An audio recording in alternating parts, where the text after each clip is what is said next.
Vaikapa parliamentary party నాయకుడు senior Lok Sabha సభ్యుడు third time liquor స్కామ్లో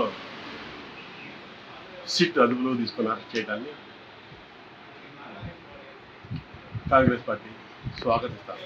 తన రాజకీయ అధికారాన్ని పలుకుబడిని ముఖ్యమంత్రి దగ్గర ఉన్న దాన్ని పెట్టుకొని లిక్కర్ స్కామ్లో పాలసీ మేకింగ్ నుంచి డిస్ట్రిబ్యూషన్ వరకు డిస్టిలరీల దగ్గర నుంచి అందరి దగ్గర నుంచి రెండు రకాలుగా లబ్ధి పొంది తన సొంత కంపెనీకి ఆర్డర్లు ఇప్పించుకోవడం, ఇతరులకు ఇచ్చిన వాళ్ళ దగ్గర కమిషన్ తీసుకోవడం, ఈ విధంగా 3,500 కోట్ల రూపాయల స్కాములు ఈయనే మనీ లాండరింగ్ చేసి భారీ ఎత్తున డెన్నులు పెట్టి దాన్ని గోల్డ్ రూపేణ లేదా ఇతర పెట్టుబడులు కంపెనీల పెట్టుబడుల ద్వారా డబ్బు తరలించిన వైను సిట్టు దర్యాప్తులు బయటపడితే రాష్ట్ర ప్రజానీకం నివ్వెరపోతా ఉంది.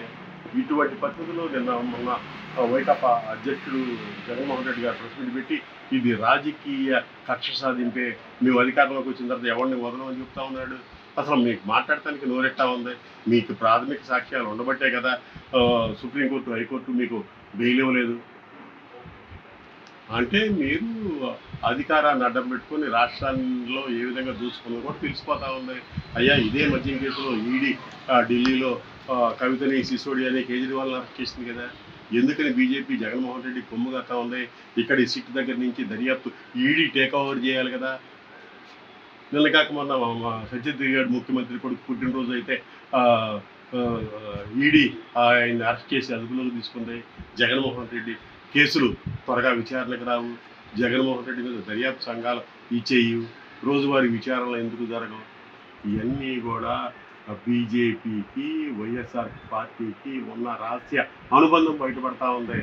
ఏదేమైనా ఇప్పటికైనా దర్యాప్తు అధికారులు ఇంకా స్పీడ్ పెంచి అసలు ప్రధాన లబ్ధిదారులు సకల శాఖ మంత్రి మాజీ ముఖ్యమంత్రి అనే విషయం తేల్చి దీన్ని కఠినంగా ఫ్రేమ్ చేసి శిక్షలు పడి ఆస్తులు జప్తు చేయాలని చెప్పి కాంగ్రెస్ పార్టీ డిమాండ్ చేస్తూ ఉంది.